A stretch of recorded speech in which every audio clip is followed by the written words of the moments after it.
इस वीडियो में हम समझेंगे प्रकाश का अपवर्तन।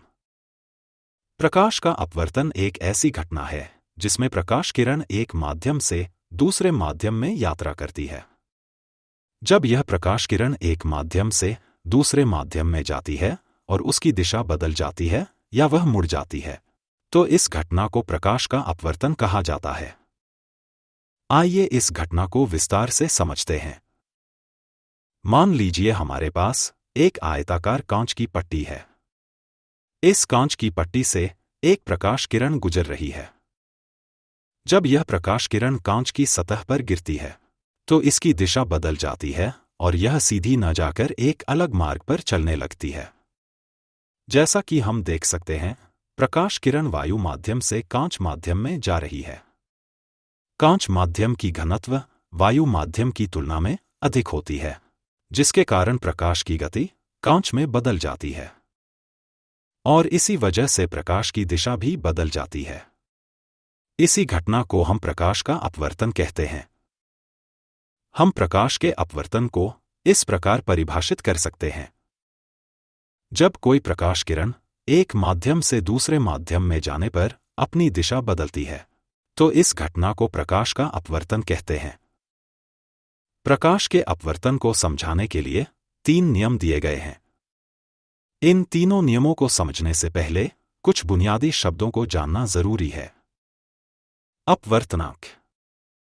जब प्रकाश किरण निर्वात में यात्रा करती है, तब उसकी गति 3 गुणा 10⁸ मीटर प्रति सेकंड होती है। लेकिन जब यही प्रकाश किसी अन्य माध्यम में जाती है, तो उसकी गति बदल जाती है। यदि हम निर्वात और किसी माध्यम में प्रकाश की गति का अनुपात निकालें, तो यह अनुपात अपवर्तनांक कहलाता है। अपवर्तनांक को म्यू से दर्शाया जाता है।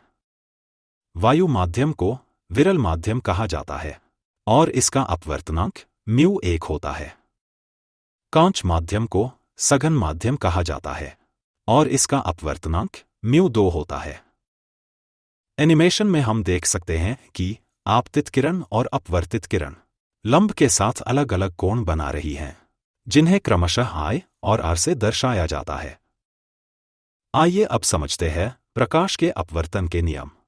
पहला नियम। जैसा कि हम जानते हैं, प्रकाश तरंगें तरंग रूप में यात्रा करती हैं।